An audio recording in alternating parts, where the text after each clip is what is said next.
For this particular session, I would love to invite the panel head, Ms. Steffi Fernando, Senior Managing Ujas from Aditya Birla Foundation. I request kindly join us on stage. Do we have the panel head here? She's here.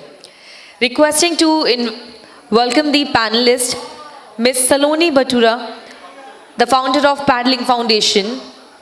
Please welcome Ms. Alankrita Pandey, founder managing trustee of Titli Foundation. Please welcome Ms. Anushri Dash, the founder and chairperson of Adhiba She Vision. Please welcome Mrs. Nidhi Sultania Mittal, the founder and director of Kamakhya Health Organization. Once again, I'm requesting before we starting this session, we have two more sessions here in the different halls. At the Zahara 1 hall, we have a topic of the managing PMS, discomfort, anemia and illness related to menstruation. And in the second hall, Zahara Hall 2, we have the topic of the behavior change communication and community outreach strategies. Requesting, is there anyone who is interested in the particular session, kindly proceed for and join that session too.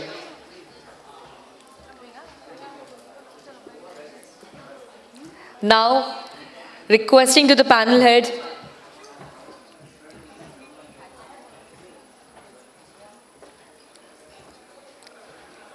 I am sure this is going to be a very amazing panel discussion ahead because all the powerful ladies are here. Ladies and gentlemen, please give it a hand for our panel head. And now over to you, Ms. Steffi Fernando. Hello everyone, very good afternoon, and I know that we've all had our lunch and we've all settled down and we've already heard a very interesting panel. So I want all that energy and spirit in our panel as well. So I welcome you, my fellow speakers, and just 1 minute. I really want to tell you once again, we have two more sessions in the different halls. In Zahara 1 hall, again, managing PMS, discomfort, anemia and illness related to menstruation. This is going to topic over there. If anyone is interested, please kindly proceed for that. In Zahara Hall 2, we have a session of the behavior change communication and the community outreach strategies. Please kindly proceed for these sessions as well. Thank you so much. Over to you. I'm sorry. No problem. So I believe from morning we have been hearing terms such as awareness is more important, accessibility is more important, and sustainability is extremely essential. And all of us here completely align to these thoughts.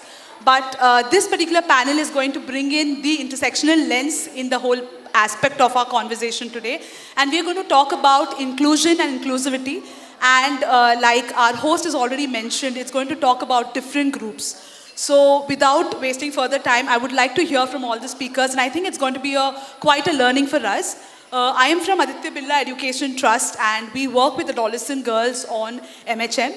And we had tried an initiative previously to work with, with disabilities, but we also faced a lot of challenge. So I think for me, as a moderator, I'm looking at myself as a learner today. So I'm really looking forward to this conversation. Looking at that, I will ask my next question to Saloni, and I want to understand, Saloni, from you as to how can media support in, leveraging, and breaking these taboos. So we'd want to hear from you. Thank you so much for the question. Back then, when we spoke about media and communication, I think the first thing we thought was of journalists and news anchors. But now when we talk about media, it's not just them, it's all of us, because all of us have access to create content. So it has become both good and bad, right? So I'm going to talk about media and communication as bluntly as I can. So media and communication, they have the power to decide who gets left behind. And unfortunately, a lot of people are getting left behind, because they are shaping who's going to be visible and who's going to be invisible in the conversation of menstrual health.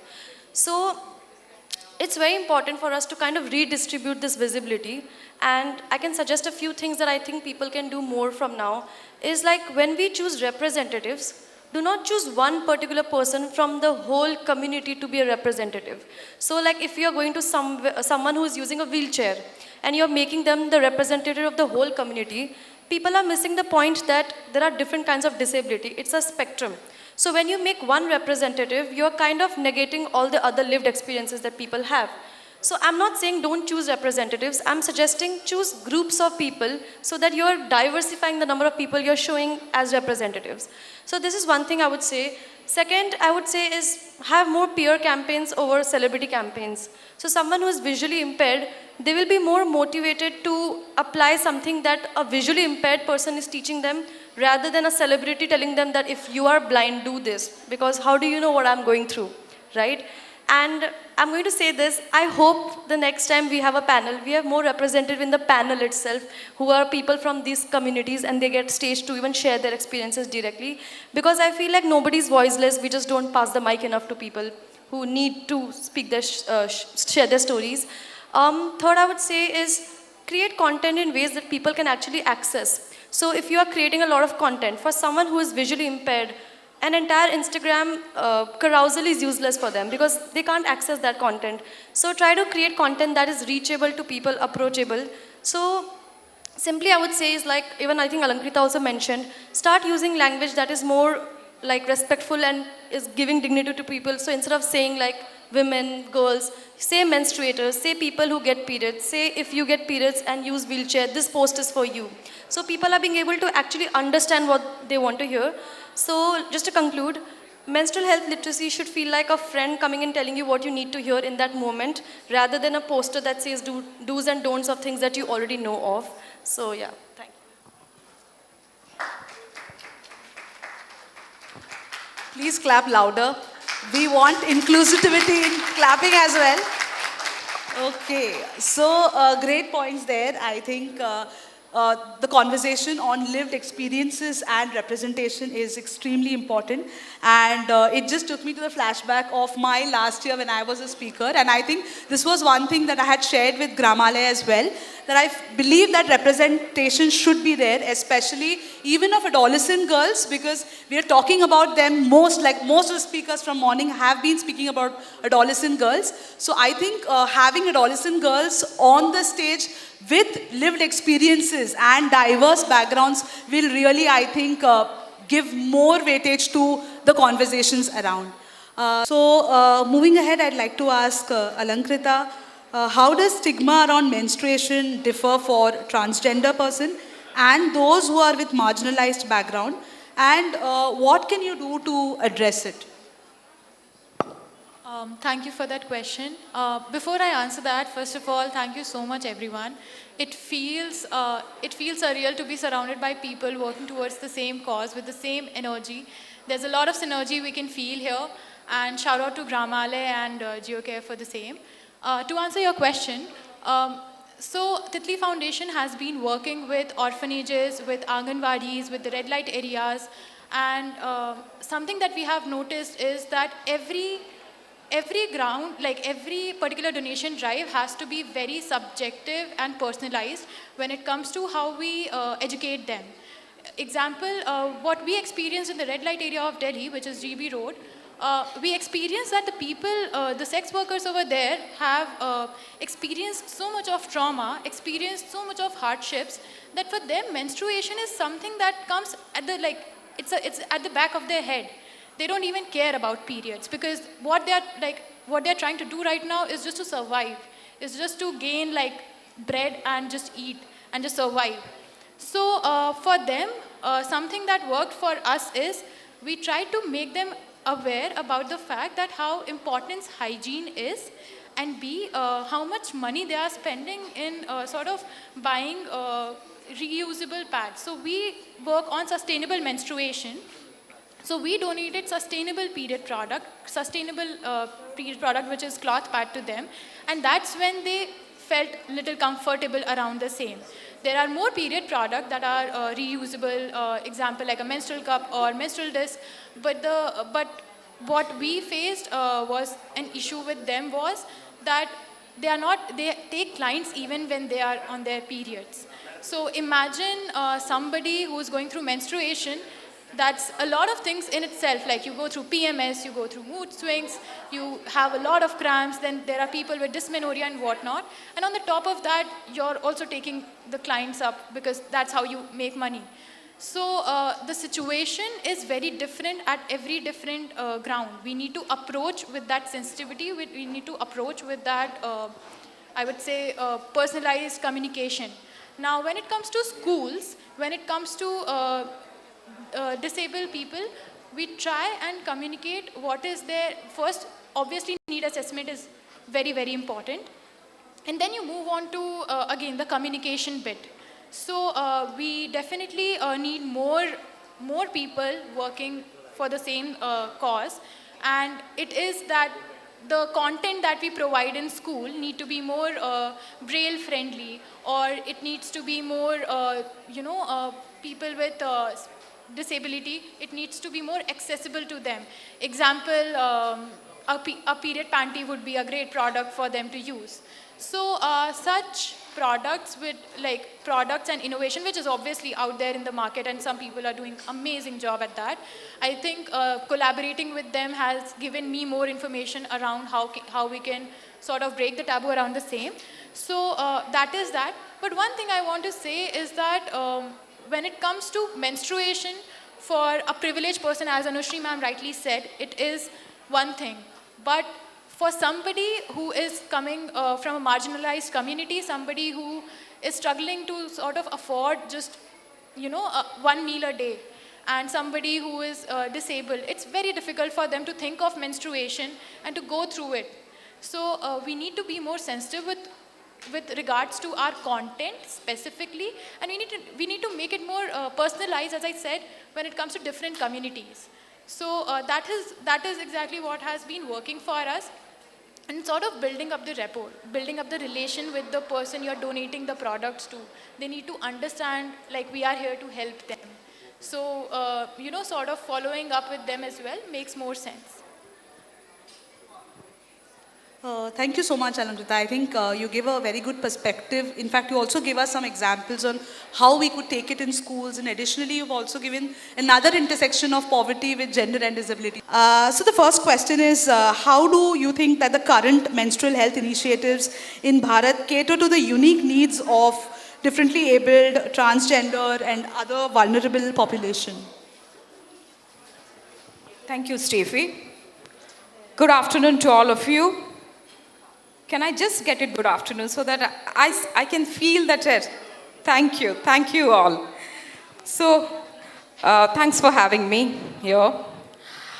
What I have understood since the morning from various discussions and all, that the core of menstrual health and hygiene management is not about facilities, is not about products, is absolutely not about the discussions we are having over here just in one day session. It's all about dignity. When I am sitting over here, I'm coming from definitely I will say from a privileged background who can buy her own pads. Doesn't matter whether reusable, disposable, sanitary pad or cups, but I consider myself privileged.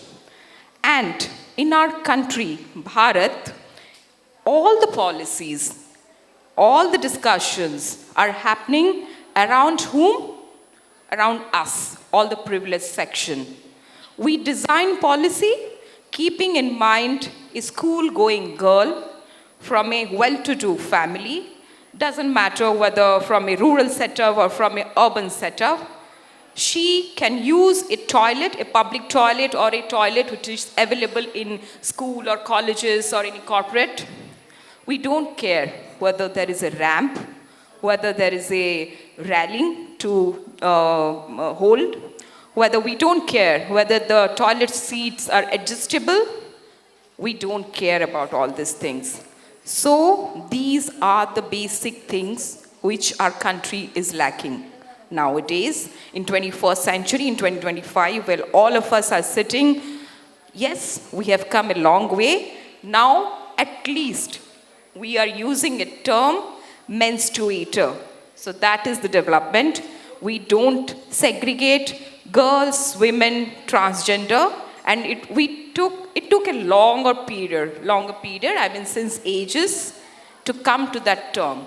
So when I talk about, your question was about the policies and things, I think a long way to go. And we need to walk 365 days into how long, I'm not sure, but a longer way. Thank you. Thank you. And I think that also highlights the double discrimination that we see, right?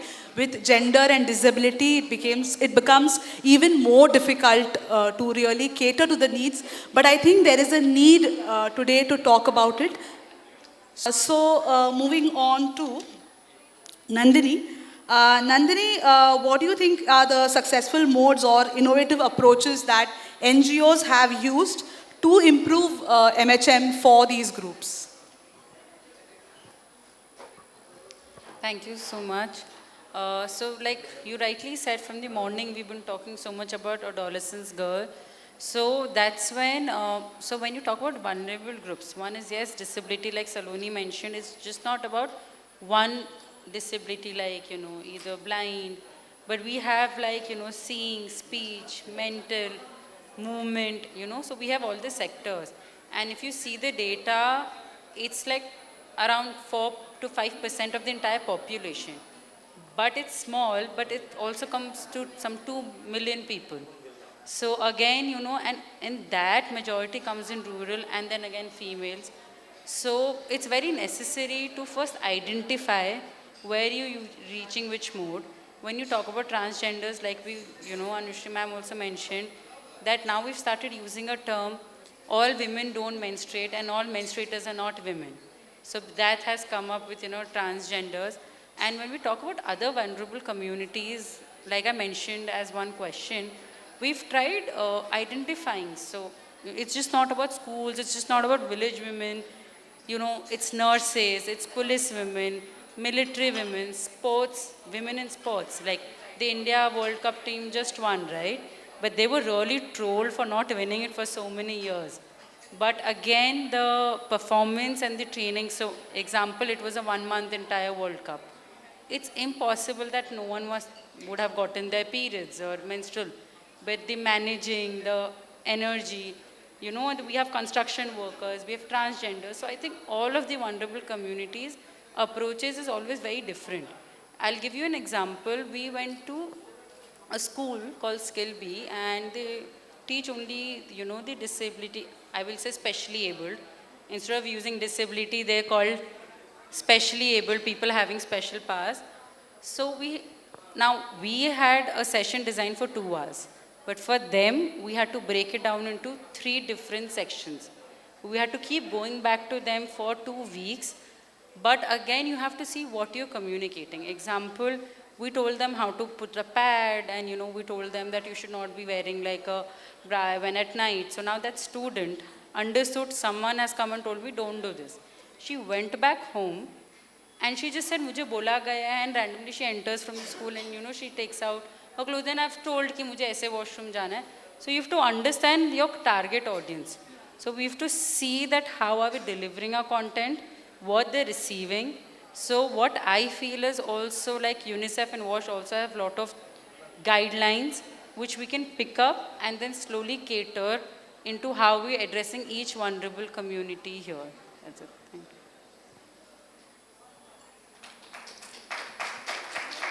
Thank you. Thank you so much. So Anushri, based on all that we have discussed, are there any government policies or schemes specifically supporting MHM among these communities? Sorry to say, but I can't find one as of now. We have Swachh Bharat Abhijan. Under Swachh Bharat also, we have defined sanitation, but there is no specific scheme for menstruator or menstrual hygiene.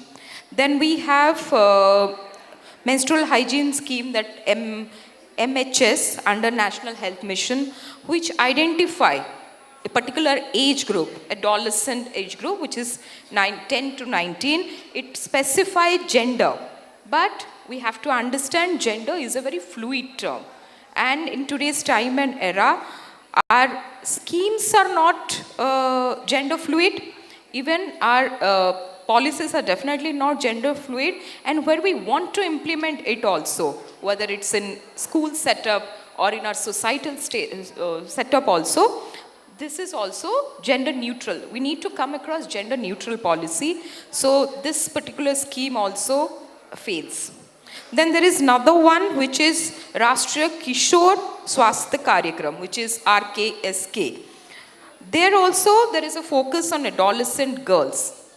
But we fail to mine the data in school where we don't identify trans, because there is a community which we need to identify in the adolescent time period during the school time, which this RKSK also don't identify.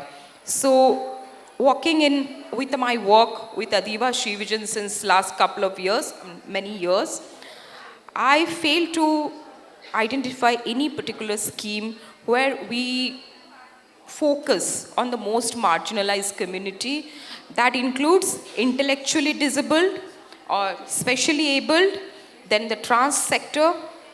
So yeah, we fail as a society over here.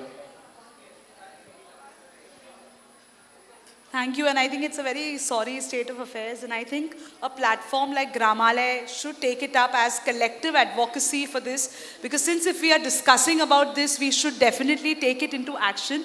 And I think the next step towards this could be that we could, as like everyone, all the other different organizations here, could collectively come and discuss this, because right now also in the panel we are seeing there are different kind of things that organizations are doing, but I believe the cross-learning that has been generated out of this platform should now be actualized by all of us getting together and moving it in the advocacy measure, because only then working with the government will only help us, reach more and more.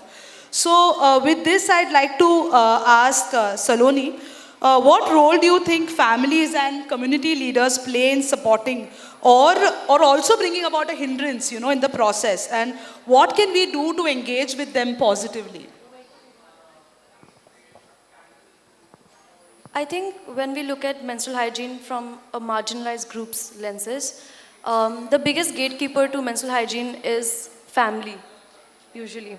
Because if you think about it, even for all of us who got our period for the first time, it was our family who decided what product you're going to use.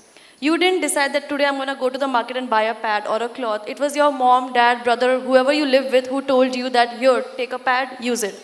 So usually families are the first gatekeepers who gatekeep you from what product you can use. Now what happens is in marginalized communities, especially people coming from low income background, for them, even 30 rupees if they want to spend, they have to speak and they have to take permission from it. So a lot is dependent on how family sees periods as and how they see a pad value should be at. So if they see 100 rupees is expensive, then you might not even have access to a product like that. So a lot of, and this I'm sharing from my personal experience when I've worked in these communities and I've asked them, and this is the common response I get, that my family thinks it's not worth to spend money to buy a pad. So that's why it's very important that anytime any NGO who's like doing workshops, don't just do with people who menstruate, do it like a holistic, include families in the process. So that's one way I feel like families cause hindrance in the process. Secondly, when we talk about communities, in a lot of non-urban places, it's the communities who set the tone for the village or the area, right? So if the community believes that a menstrual cup will break your virginity, which is a social construct, then the cups won't be available in the market, even if there are pharmacies big enough to have every other product. So sometimes I think there's an automatic assumption that when you go to a village, people cannot afford things. Not every village is the same. So I remember the first workshop when I did from paddling 8 years back, I went to a slum in Borivali and I knocked the door and I'm like, oh, you all don't have a pad, I'm sure, I will give you. And they were like, we have a pad. So that's when it hit me that not everywhere there's an issue of affordability. Sometimes it's accessibility that they don't have. So sometimes it's important that if communities believe that a pad is better than a cup, then the pharmacists will be automatically stocked with pads. So again, it's important that media plays a huge role in setting the tone with the community and making them aware of all the other options, because there's a lot of stigma that is also associated in the supply chain of period products. So I think these are two ways I feel like a community and family could be a hindrance for menstrual hygiene facilities in marginalized communities.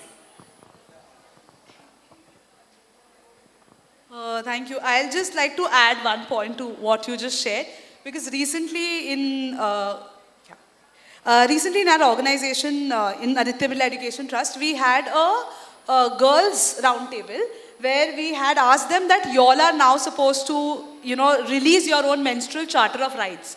So one of the first rights that they said was you have worked with us, please work with our parents, please work with our communities, because there is so much myths and taboos as well.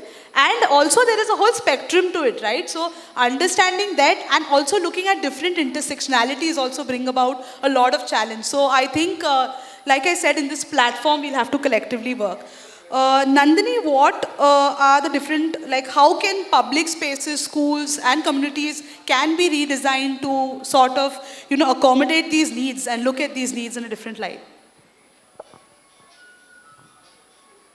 Thank you so much. So I'll just start from where Anushri ma'am answered the first question. How in the washrooms, when we talk about disability, we forget there are ramps, we forget there are forget adjustable seats. Okay, I understand cost is very this thing, but just putting one handle or a rod for someone to hold. So those are the basic things. When it comes to transgenders, we're talking. So with multiple campaigns and talking we've done with transgender, so like again we saying all menstruators are not women. So because of the identity thing, there are no gender neutral washrooms. Or someone who looks like a man, and is actually menstruating, so that person can only enter a men washroom and they cannot enter a female washroom, right? So then they will all not even have a separate dustbin to even change and throw the pad for. So I think these are basic small things. It may sound like, it's fine, dustbin to hai, but I've never entered a men washroom, but what they have said is that there are open dustbins there. What is the need of a closed dustbin with a black polythene, right? So how do they throw it? And someone who is not menstruating and who looks like a girl and just going, everyone is assuming that they're menstruators. So one thing comes there. A lot of, now India is still building gender neutral washrooms. But again, in the gender neutral washrooms, we don't have anything with the basic infrastructure of, again, the dustbins, if I talk about. So that is just used as a family washroom. They do it like a diaper changing, board is there. So I think that is one thing when it comes to that. And so there is also there's some police washrooms. We've been doing the site mapping. If we could just show the pictures, if you'll see the pictures, it's going to be, so basically it's used as a public washroom. So if you see the pictures behind, these are actually police station washrooms. You can see the gate, these are the washroom, this thing. So police women in the rural district have been saying that they go to their quarters and then they change. And if it's used by the public, then I don't know. If you will see now, Mahila is just written on that one, it's written in Gujarati, right? And this is like a normal door and which is latched from outside, not even inside. And you've provided a latch outside. So imagine if someone is inside, they've latched it, someone can open it. This is how the basin looks like. Dustbin is third. And there are few places where dustbins are outside. And the male and the female washroom is right next to each other. So, this is what is happening at a police station. We see themselves as our heroes. We see themselves as our idol, this thing. But if this is that condition on the government front and this is the public, this thing, so I think a lot needs to be worked in the public spaces for all the marginalized communities.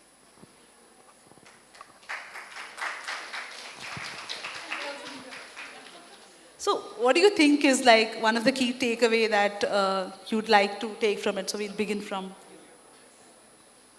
I'm sure we are running out of time, so I'm not going to take much. I'll just say the core or the heart of menstrual health is not a biological issue which need to be discussed. It's a dignity issue. Until the time we design something for the most marginalized community, most specially abled or disabled community, where they can access menstruation in safely, privately, and confidently, all of our work is unfinished. And we have a long way to plan Of course, 365 days into how many years? The question we all need to put to ourselves. Thank you. I don't think I have anything fancy for this question. I have something quite simple. I feel like don't look for solutions for bigger problems. Instead, start looking for small solutions for smaller problems, as simple as keeping a dustbin in a washroom. Stop whispering about periods. Say the word period. Don't smuggle pads to the washroom. So it's as simple as that, because the only way you can break a taboo is by talking about it. So sometimes do small things, but do it consistently.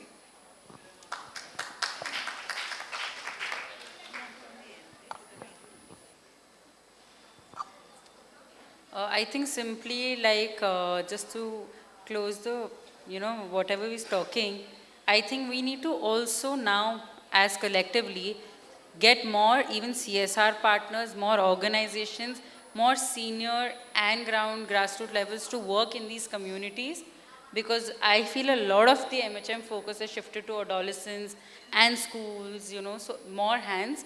And like we have named one of our the campaign working on this. So I would just like to say that include the excluded to get a actual change which we're talking in the next coming years. I have a video that I want to play before I say anything, and I have a few things. I'll just, thank you.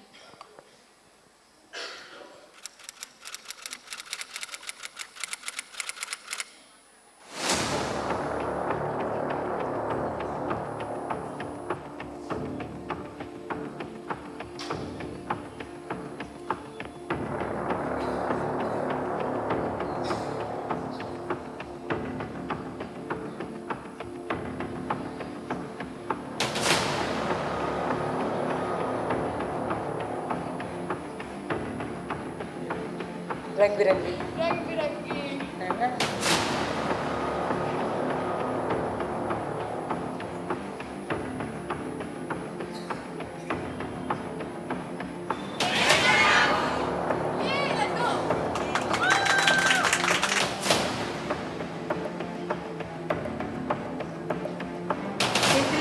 Foundation. Break that taboo. Jai Hind. Delhi Police, Dil ki Police.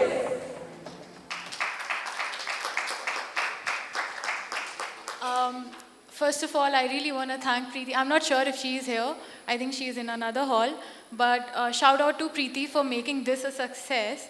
And so, as I mentioned that we worked in the red light area of Delhi, we've been working there for the last more than 3 years.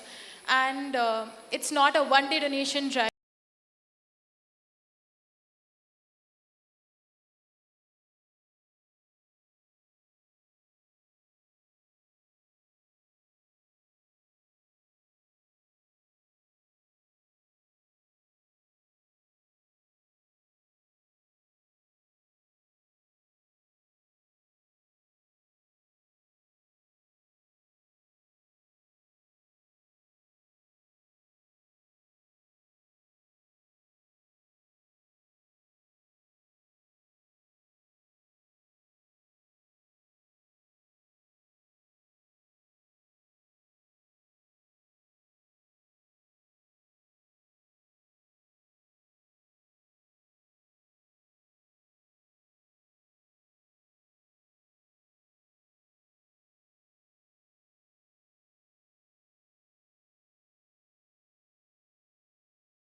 Like I said, the next steps or the action towards is that now we've heard, now we've spoken, now we have to collectively come together and work on this cause. So thank you so much.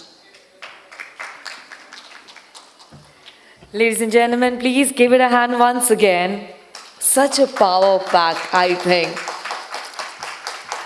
Now I request Mrs. Sneha Shergill, please kindly come on stage to give the memento and Angavastram to all the panelists and panel head. Such a strong panel I can see.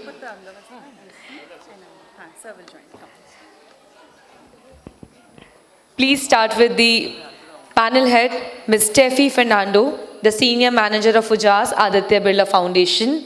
Everyone, please give it a hand.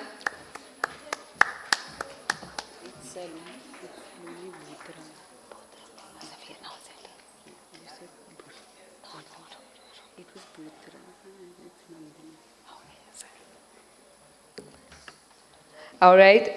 Please go ahead with Miss Saloni Bhutra, Foundation of Paddling Foundation. Give it a hand once again, everyone.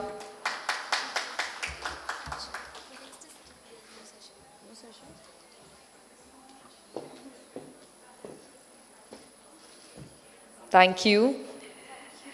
Please proceed with Miss Alankrita Pandey, the founder and managing trustee of Titli Foundation.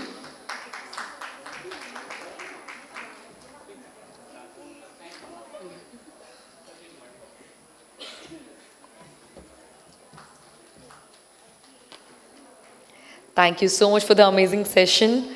Now please, yes, please we have someone actually who, she's very bold all the way. Give it a hand and please start with Miss Anushri Das, the founder and chairperson of Adhiba She Vision. Give it a hand everyone once again.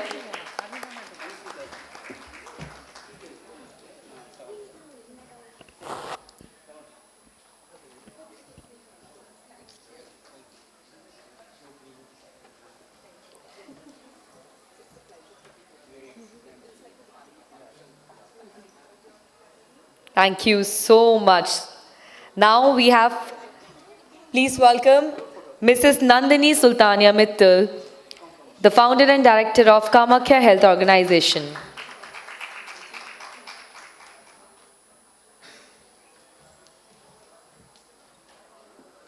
Thank you so much, all the panelists, the panel head, for the amazing session. Again, in the meanwhile, if you're getting time, please, if you have any questions, feel free to ask them. Also, do visit our stalls. Also, all the participants, please kindly collect your certificates from the registration desk. Request for the group picture. This is called the Young India, I think. So give it a hand for the young ladies, everyone. Thank you so much. Thank you. Shall we proceed for the another session? Or do we want actually a break? I think someone, you are the one only excited right now. So ladies and gentlemen, we are proceeding for the tea break right now. We are just giving the 15 minutes. Please be back at the place only. After that, we have a very important sessions coming up. It's all about the how to raise the fund for CSR. So please don't miss the session. It's going to be in after 15 minutes over here in the same hall. We have a Q&A, we have an amazing presentation, and amazing speakers gonna be over here. Please be back at your places in another 15 minutes.